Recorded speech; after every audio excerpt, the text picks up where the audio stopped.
Students, we were having an overview on a new school of thought, that is the culture school. In the previous video, we had an overview of the school. We saw what is the definition of culture, and I wanted you to go and see that what are different definitions of culture. We also wanted to discuss this thing, that what are some aspects that cultural aspect that impact the strategy formulation process.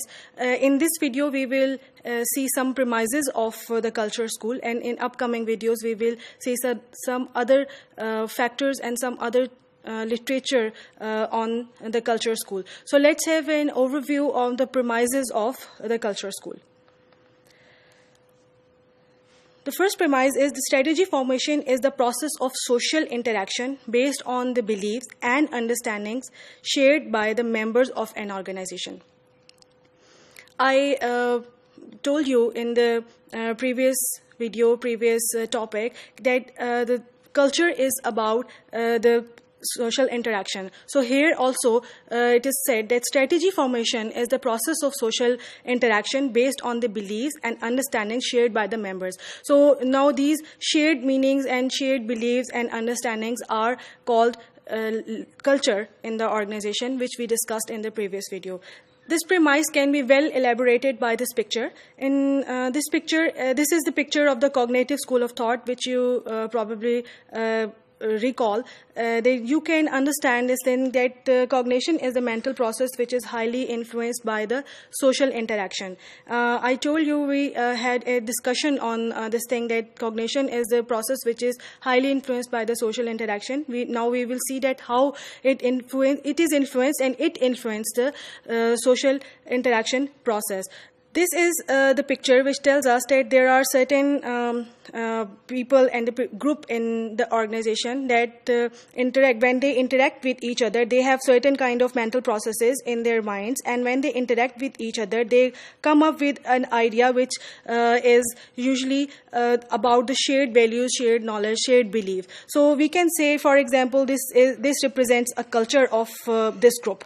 Now, whenever this group is interacting with this group, which has its own belief system and their own knowledge, they may be having another shared beliefs, and these beliefs can be totally different from an individual's own belief system, but these are the shared beliefs. So whenever they try to interact with each other, they come up with a new thing.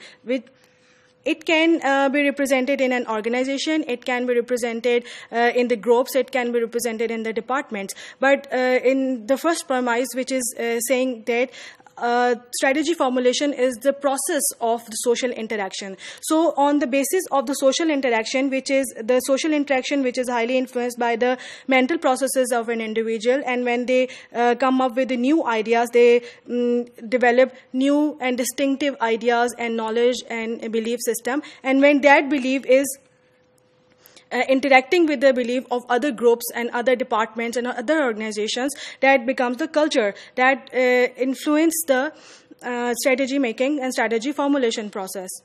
The second premise is an individual acquires these beliefs through a process of acculturation or socialization, which is largely tacit and non-verbal, although sometimes reinforced by more formal indoctrination. This is important here. In the previous slide, I told you that usually people interact with each other, and that interaction remains informal and tacit, and largely tacit and non-verbal, which means that people try to learn from the experiences of others. They interact with each other and they come up with new ideas. This is not necessary that it is written in the organization's policy books which they have to follow. They usually interact with each other and come up with new ideas. But sometimes it happens that in the formal procedure they have to learn the processes of the organization, but it happens very few times. Usually the socialization process and the non-verbal communication and tacit knowledge sharing is the thing which influence the strategy making process and development of knowledge, shared beliefs and values in the organization. The next premise is the members of an organization can therefore only partially describe the belief that underpin their culture, while the origins and explanations may remain obscure. In the slide in which I show you a picture, I told you that that a person who is interacting with another person and trying to develop a new set of belief and knowledge, that can be totally different. The newly developed set of belief and knowledge can be totally different from an individual's own viewpoint, but that represents his or her viewpoint, but it can be a partial representation. It cannot totally dominate all of the situation or all of the idea which a group is formulating. So this premise is telling us that member of an organization can therefore partially describe the beliefs that underpin their culture. It means that they have their partial representation. They are not totally dominating the situation, but they are saying they are making their part in development of new beliefs and knowledge. The next is, as a result, strategy takes the form of perspectives above all, more than positions, rooted in collective intentions, and reflected in the patterns by which the deeply embedded resources or capabilities of the organizations are protected and used for competitive advantage.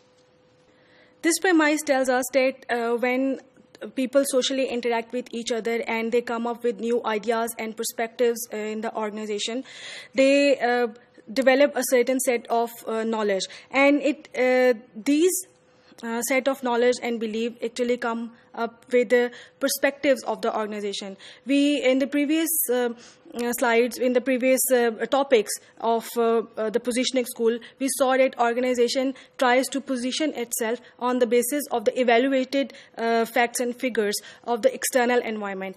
And this school of thought says that the evaluation is actually done inside the organization, where the individuals try to develop new ideas and set of belief on the basis of the social interaction. And that social interaction tells us that these particular kind of resources are very important for us, and these are not competitive for the organization. So the school heavily relies upon the viewpoint of an individual who is developing his or her viewpoint on the basis of the social interaction, and that is embedded in the organization, and that becomes the perspective of that organization to see different resources as competitive or not competitive.